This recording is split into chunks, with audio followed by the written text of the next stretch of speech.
ಸ್ನೇಹಿತರೆ ನಮಸ್ಕಾರ. ಒಂದೇ ಮಾತರಂ, ಭಾರತ್ ಮಾತಾ ಕಿ ಜೈ. ಕೃಷ್ಣಂ ಜಗದ್ಗುರು ಒಂದೇ ಭಾರತ ಮಾತರಂ. ಹರೇ ಕೃಷ್ಣ. ಎಲ್ಲ ಕೃಷ್ಣ ಭಕ್ತರಿಗೆ ಮೊದಲನೇದಾಗಿ ನಮಸ್ಕರಿಸ್ಕೊಳ್ತೇನೆ.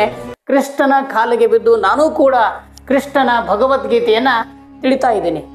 ಭಗವಾನ್ ಶ್ರೀಕೃಷ್ಣ ನನಗೆ ಭಗವದ್ಗೀತೆಯನ್ನ, ನನ್ನ ವಾಣಿಯನ್ನ ನಾನು ಅನುಭವಿಸ್ತಿದ್ದೀನಿ, ಕೇಳ್ತಾ ಇದ್ದೀನಿ, ತಿಳ್ಕೊತಿದ್ದೀನಿ. ದಯವಿಟ್ಟು ಏನಾದರೂ ತಪ್ಪು ಮಾತಾಡಿದರೆ, ತಪ್ಪು ತಿಳಿದುಕೊಂಡರೆ ನನಗೆ ಕ್ಷಮೆ ಇರಲಿ ಕೃಷ್ಣ ಅಂತೇಳಿ ಮೊದಲನೇದಾಗಿ ನಾನು ಕೃಷ್ಣನ ಕಾಲಿಗೆ ಬಿದ್ದು ನಮಸ್ಕರಿಸುತ್ತೇನೆ.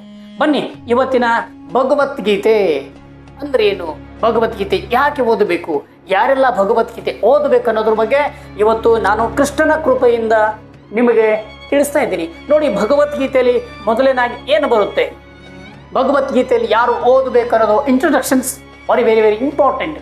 ಬಿಕಾಸ್ ಕೃಷ್ಣ ಸೇಸ್ ಭಗವದ್ಗೀತೆಯನ್ನ ಕೃಷ್ಣನ ಭಕ್ತರಿಂದ ಮಾತ್ರ ಓದಬೇಕು ಅಥವಾ ಕೃಷ್ಣನ ಭಕ್ತರಿಂದ ಮಾತ್ರ ತಿಳಿಬೇಕು ಅಂತೇಳಿ ಈ ರೀತಿಯಾಗಿ ಭಗವದ್ಗೀತೆಯಲ್ಲಿ ಮೊದಲನೇ ಪೀಠಿಕೆಯಲ್ಲಿ ಬರುತ್ತೆ. ಬನ್ನಿ ಸ್ನೇಹಿತರೆ, ಭಗವದ್ಗೀತೆ ಅಂದ್ರೆ ಏನು? ಬಹಳಷ್ಟು ತುಂಬಾ ಜನರಿಗೆ ಭಗವದ್ಗೀತೆ ಅಂದ್ರೆ ಗೊತ್ತಿಲ್ಲ. ಬನ್ನಿ, ಭಗವದ್ಗೀತೆ ಅಂದ್ರೆ ಏನು? ಸಾಕ್ಷಾತ್ ದೇವತಂ ಪರಮ ಪುರುಷನಾದ ಶ್ರೀಕೃಷ್ಣ ಪರಮಾತ್ಮ ತನ್ನ ನೆಚ್ಚಿನ ಶಿಷ್ಯನಾದ ಅರ್ಜುನ ಮೂಲಕ ಇಡೀ ಜಗತ್ತಿಗೆ ಸಂದೇಶವನ್ನು ಕೊಡ್ತಾನೆ. ಅದು ಮಹಾಭಾರತದ ಕುರುಕ್ಷೇತ್ರದ ರಣರಂಗದಲ್ಲಿ. ಅದುವೇ ಸಾಕ್ಷಾತ್ ಭಗವಂತನ ವಾಣಿ, ಅದುವೇ ಭಗವದ್ಗೀತೆ. ಸ್ನೇಹಿತರೆ ಬನ್ನಿ, ಭಗವದ್ಗೀತೆ ಅಂದ್ರೆ ನಮ್ಗೆ ಗೊತ್ತಾಗಿರ್ಬೇಕು.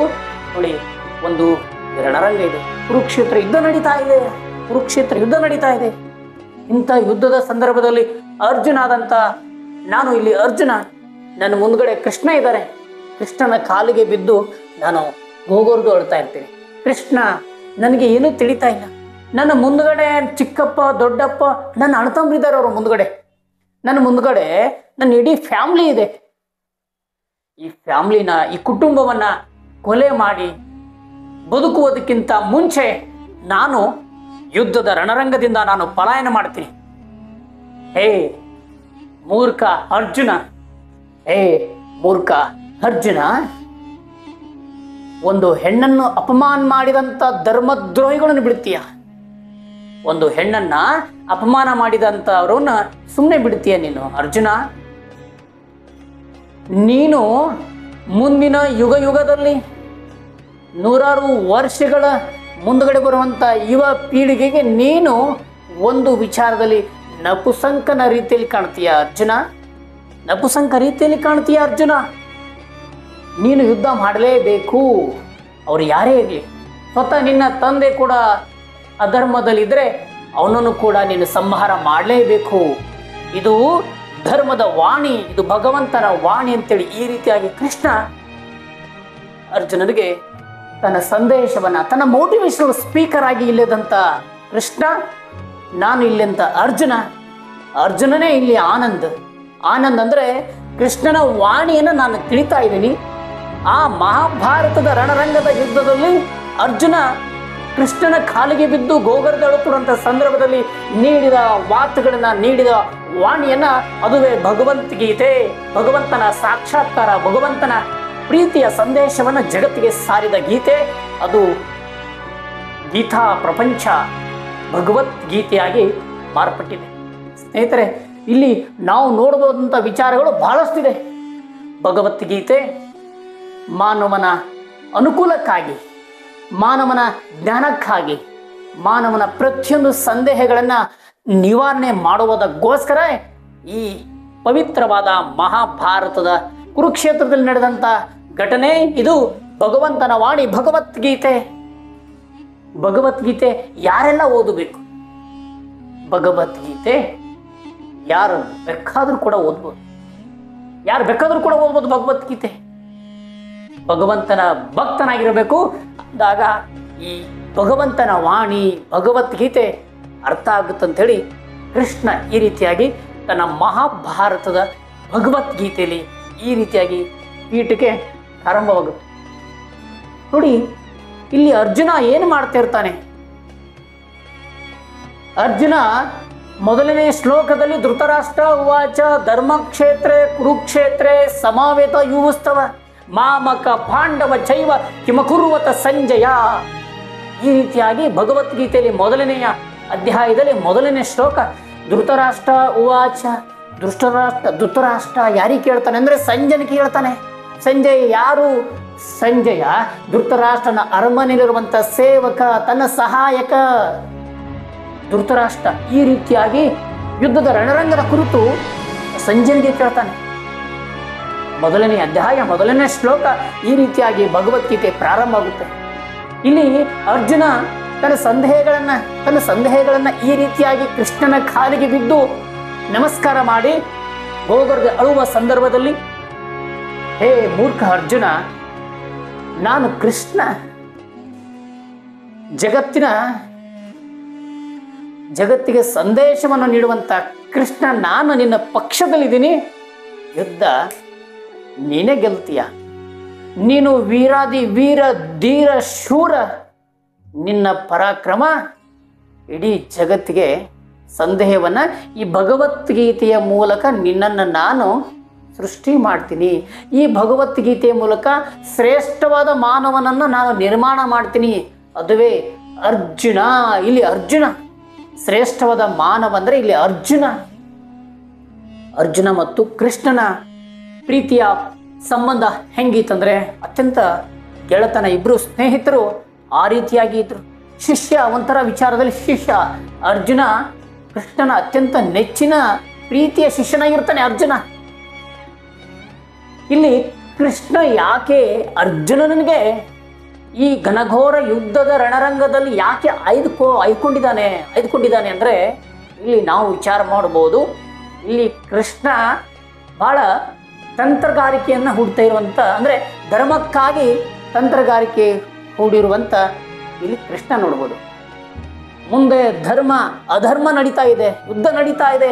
ಇಂಥ ಯುದ್ಧದಲ್ಲಿ ನಾನು ಧರ್ಮದ ಪರವಾಗಿ ಇರ್ತೀನಿ.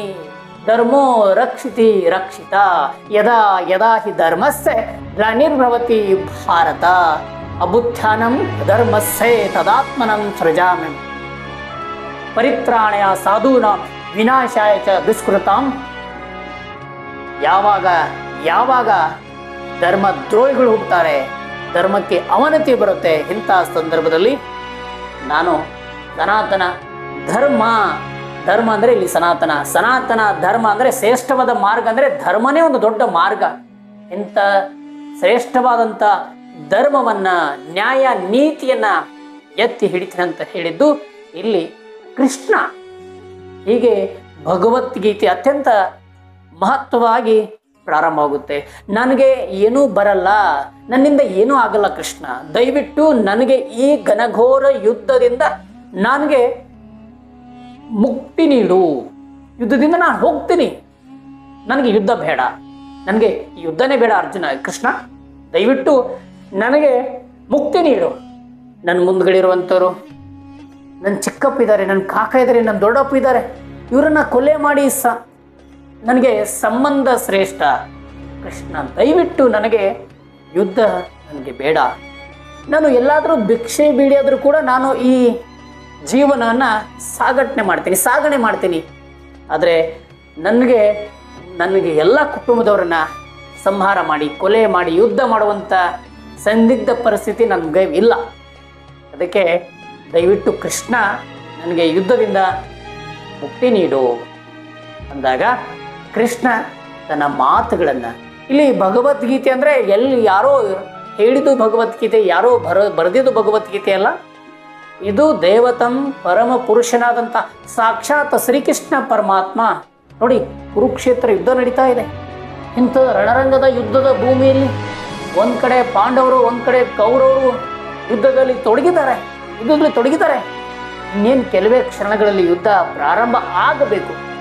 ಇಂಥ ಪ್ರಾರಂಭ ಆಗುವ ಯುದ್ಧದ ಸಂದರ್ಭದಲ್ಲಿ ಅರ್ಜುನ ಪಲಾಯನ ಮಾಡ್ತಾನಂತ ಹೇಳ್ತಾನೆ. ಹೇಳಿ ಅರ್ಜುನ, ಹೇ ಮೂರ್ಖ ಅರ್ಜುನ, ಹೇಳಿ ಅರ್ಜುನ, ಯುದ್ಧದಿಂದ ಪಲಾಯನ ಮಾಡಿದರೆ ಮುಂದಿನ ಪೀಳಿಗೆ ನಿನ್ನನ್ನು ನೋಡಿ ನಪುಸಂಕ ಅಂತಾರೆ, ನಿನ್ನನ್ನು ನೋಡಿ ಜನ ನಗ್ತಾ ಇರ್ತಾರೆ. ನೀನು ಯುದ್ಧದಲ್ಲಿ ನೀನೇ ಗೆಲ್ತೀಯ, ಯುದ್ಧ ನೀನು ಮಾಡಲೇಬೇಕು.